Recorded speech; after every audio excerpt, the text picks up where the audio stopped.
brown queers are not often, portrayed. So that's been exciting, just to be like, that Starz has let me just tell the story right.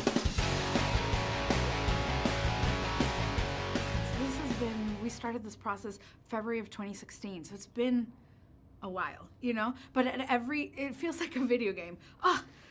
We achieved that challenge, right? Now we passed that challenge. So like everything has been, but not just the South by, like writing it and then doing the pilot presentation and then shooting it. And for me, because I'm a first-time showrunner, it's been a first time for everything. I'd never been to South by Southwest. So like to kind of like have a quinceañera, the South by Southwest like that, was so beautiful, because it's like, you don't know how you're gonna be received. And then to have that like welcoming, homecoming, it was beautiful. A lot of people who are seeing the trailers that know my theater work, because I'm a playwright too, they're like, oh my God, that's your voice. We recognize your voice in there.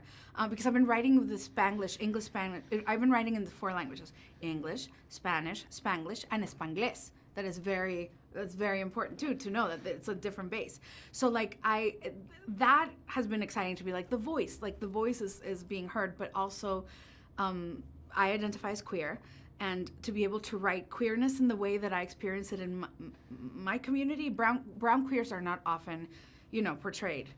So that's been exciting, just to be like, that Starz has let me just tell the story right. I think it's the most important part of the series, to be honest with you. I think it's something that people, especially Latinx, and I think everybody's really gonna feel this release when they watch it. They're gonna laugh, they're gonna cry in ways that they're like, I needed this.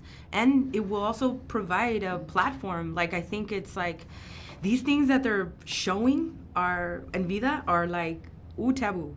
Yeah. Ooh, this we don't talk about in my family. Totally. Oh, no, we have that kind of member in our family, but we don't talk about.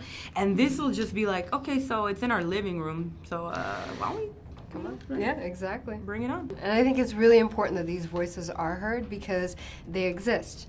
They exist, and we turn an eye to it. And so not only are we giving them a voice and normalizing and saying, hey, this is it, but hopefully, because our culture still has a lot of the conservative machista, hopefully it's going to open up conversation, and people will be more comfortable and understand it, and see these characters just from a human, just from an empathetic, compassionate side, and not from this idea or that they have these prejudices. Yeah. All of a sudden they're going to be connecting to Cruz or Eddie, and they wouldn't even think that they would. Right. So this is how I craft all my plays, but the fact that Starz, because they're very interested in the female gaze, they never said no. They were like, yes, that's why we're interested in you. So like when I would come in with these the scenes that you're talking about, written, they were written just like that, very directed on the page. And they were like, yep, this is female gaze, So that was really important to sort of switch that. And Starz has a great tradition with Outlander, with all the other programming, the White Queen, to have that sort of like dealing with sexuality, but also gender in that way. I was at home there. It was just very yes and,